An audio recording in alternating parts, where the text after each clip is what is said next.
Welcome to a new Q&A episode of the King of Weighted Calisthenics Coaching Cues podcast. We ask you for questions on my private profile and on the King of Weighted profile. And as always, which means as always, as we did just one episode with this, but as the last time, we gonna have person A asking person B a question, and then we discuss our thoughts on the questions.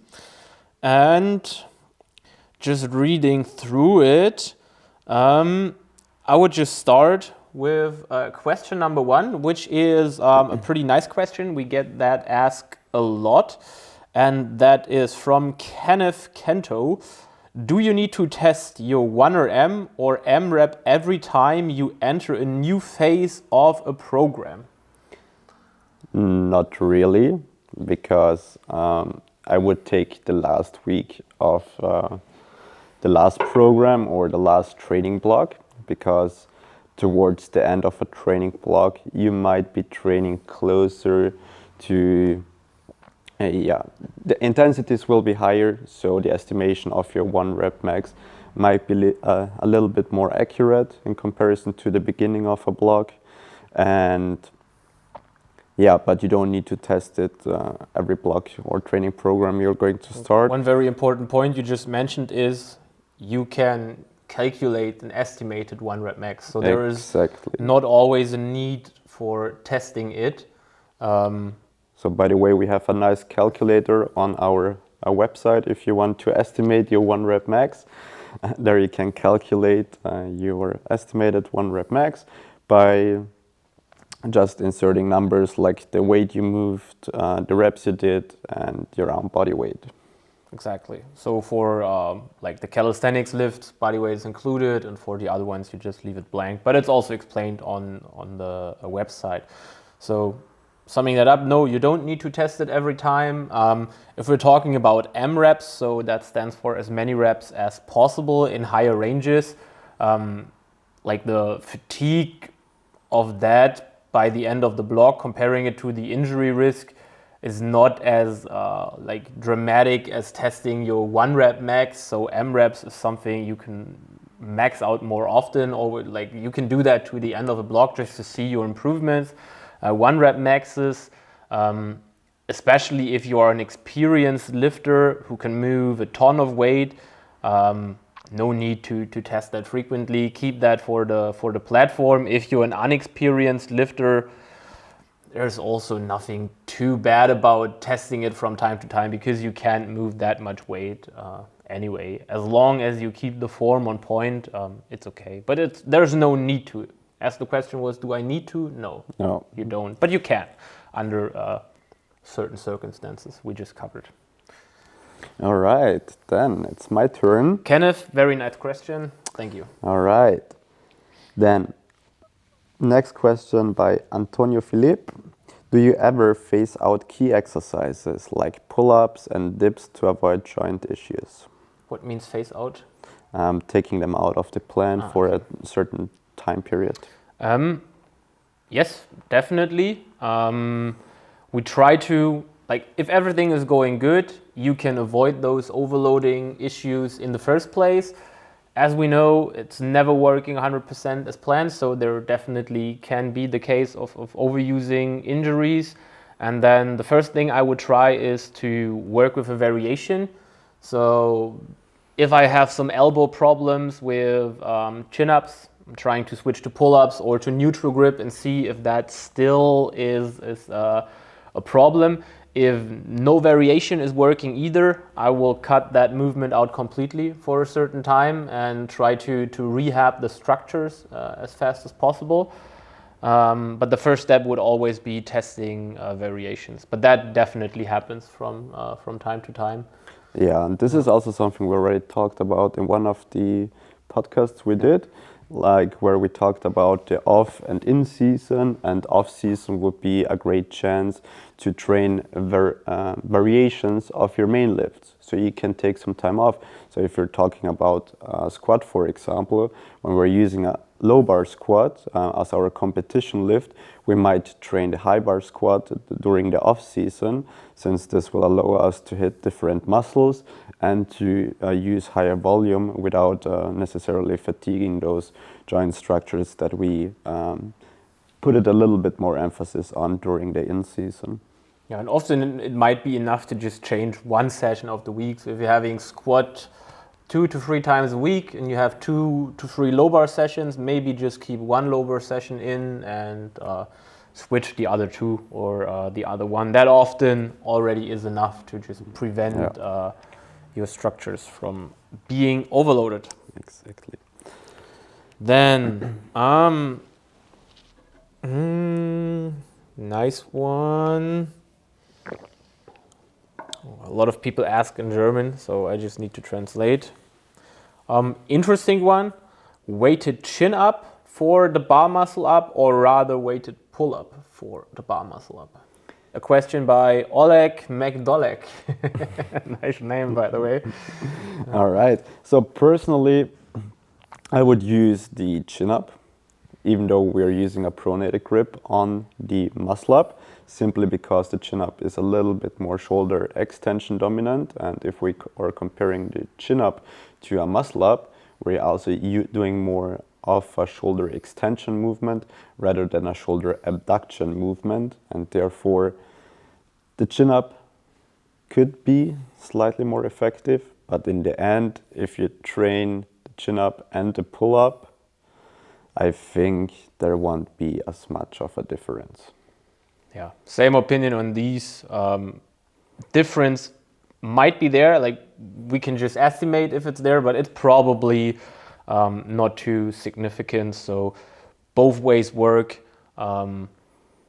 Just take the lift that feels more comfortable for you, that feels more natural for you, and then just scale it up. Because the good thing with all strength sports is that strength always transfers to strength. So if you're getting stronger in the main pulling lift, rather chin up or pull up, both will have great carryover to the muscle up, as long as you still also train your muscle up. So always have specific movement and assistance in, and assistance should be specific, but you don't need to engineer that into the last detail. I think we also talked about it in the episode where I talked about what I changed my opinion of. And True, yeah. I talked about that I'm not trying to over-engineer assistance anymore, and just as long as it works, fine. No need to have it. All right. Next question from Sandro Shababa. Sorry, man. If statics are frustrating, can you replace them with dynamic variants and expect similar or better results? So first of all, statics are always frustrating. So that would be my first point. And so adherence, meaning that a program should be fun and that you should enjoy the training, is super, super important. So if just training static holds is just too monotonous for you and you have no fun at all, definitely you should integrate some dynamic variations and all that stuff, because a fun program, even though if it's not the most efficient one, will bring you better results than a program that you don't enjoy and you just train that with 50% effort. But you won't get the same results from dynamic assistance versus static holds, because when it comes to isometrics, you have pretty angle-specific adaptations, meaning you get stronger in the position that you hold. And if you accumulate, I don't know, you're doing 5 sets of front lever holds and you're accumulating 30 seconds of front lever time under tension, you will adapt way better than just accumulating 5 to 6 seconds because you did some raises, because you did some negatives. So the static hold is definitely superior to the dynamic assistance, but a combination of both can be superior to just statics, because you have more range of motion in your training, more probably hypertrophy stimulus, more fun, more variation. So if the static is getting really boring and frustrating, keep it in, but replace a bit of it with something that's more fun. That would be my solution here. Awesome. Critics? No, nothing to add here at all. So Okay. that sounds good to me. So let me just check how long that episode already is, and if the camera is still running, 25%, and we have 10 minutes. Oh, we can go for a couple of questions more. Yeah. Good. Then, what a random question. Like that question from Oral Bub, I'm sorry bro, but rings versus bars, benefits and downsides, is like asking free weights versus machines. Which is like, you definitely can get some points on these, but specify it. Yeah. And to still give you an answer, because we are nice, I would ask the question a bit different, and let's say ring dips versus bar dips, benefits and downsides of each. All right. So for the ring dips, we do have as a downside, they are more unstable compared to regular bar dips. And on the pro side, they are more unstable compared to bar dips. And that's true. Okay, so it always comes down to the goal you want to achieve with those movements. If you want to get stronger, then... So it depends? Yeah, it depends as usual. But if you want to get stronger, then go for bar dips or parallel bar dips, not straight bar dips, please. Simply because you have more stability, and more stability means you can grind more without putting emphasis onto stabilizing more, so without having to externally stabilize. And in the rings, if you want to build muscle mass or want to train in higher rep ranges, then this is a great variation you can try to implement into your training, simply because it is a variation. It is a little bit unstable, which means that those deeper muscle tissues get trained that otherwise wouldn't get trained. And due to the stabilization of the rings, you're also training your adductor and abductor muscles a little bit more, which can favor muscle growth. Yeah. I think that answer is pretty good. So basically, if you want to get better at stuff on the rings, do stuff on the rings. If you want to get better at stuff on the bars, do stuff on the bars.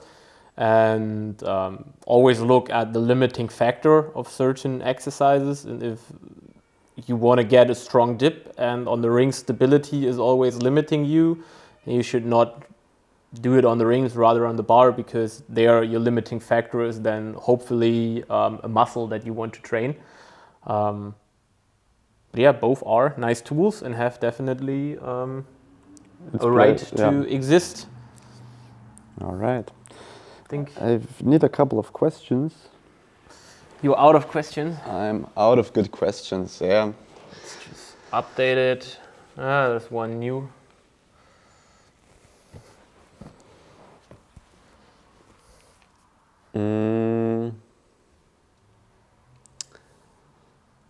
There are some questions that are pretty hard to answer. That's why. Yeah, I'm just reading through.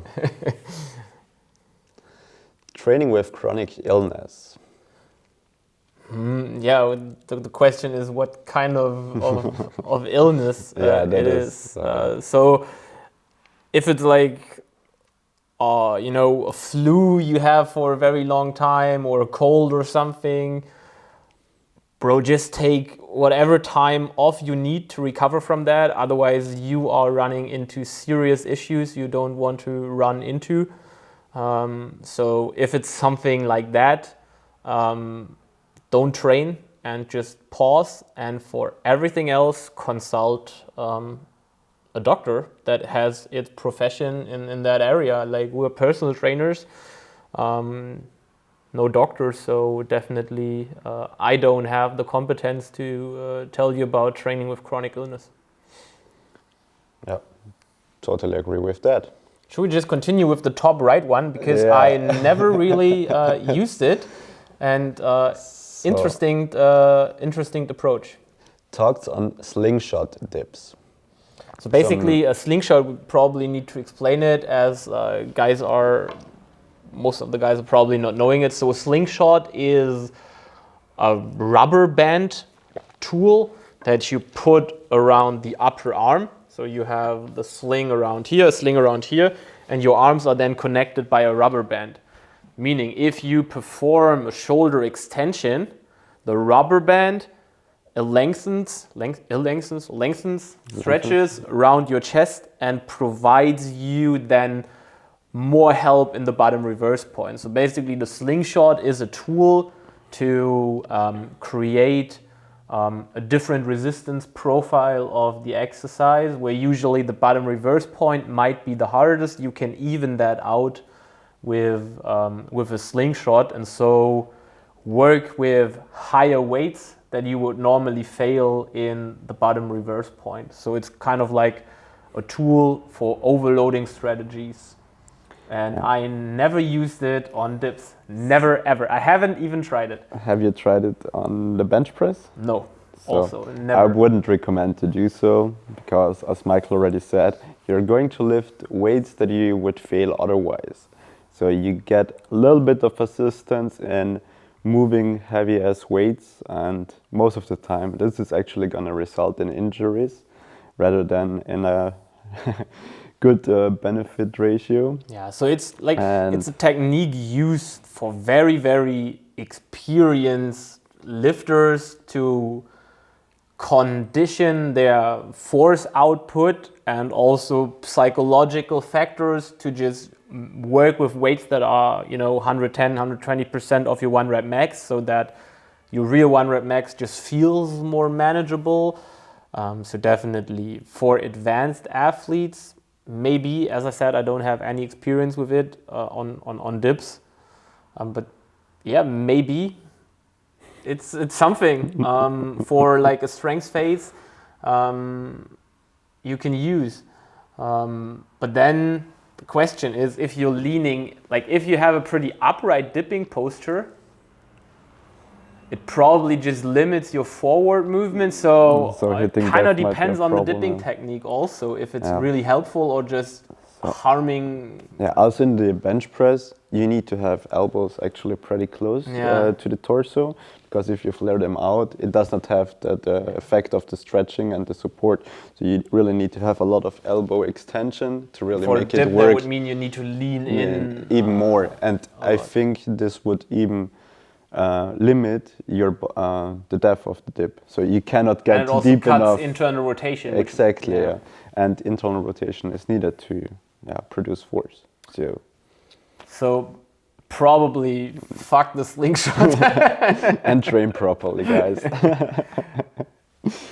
But that was brainstorming. We haven't tried it. Maybe it's the game changer we didn't know about, but I don't think so.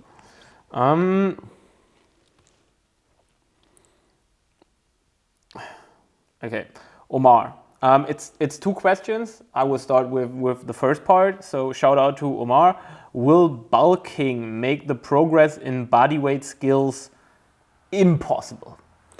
It will not make it impossible, but it's going to make it harder, especially as your relative strength will be lower compared to someone with lower body fat. And so you will just have a harder time in progressing in your skills, because you need to get stronger first to carry that body weight. So while bulking, stagnating in statics kind of is progress. So while your body weight goes up and you have like a 5-second advanced tuck on 70 kg body weight, and you keep that 5 seconds advanced tuck up to 73, 74, 75 kg body weight, that is how you progressed. So you won't see lever change, but that's the progress. And the second part of the question is 60 to 20% body fat bad? 16 to 20. No, so everything below 20% body fat is fine. When you get above 20% body fat, you should start making a change. So trying to get down, or trying to get your body fat down a little bit. simply because your health could get worse with higher body fat percentages, and I think it will also inhibit your performance in some way. And yeah, just try to stay within 10 to 20% of body fat, which is a good ballpark to have a good performance to weight relationship. And I think with that question, we are closing this Q&A for today. Thanks for listening. See and hear you in the next episode. And if you're interested in our coaching service, make sure to click the link in the description, schedule your free consulting call, and then we will talk about how we can help you best to achieve your performance goals. So, see you in the next episode.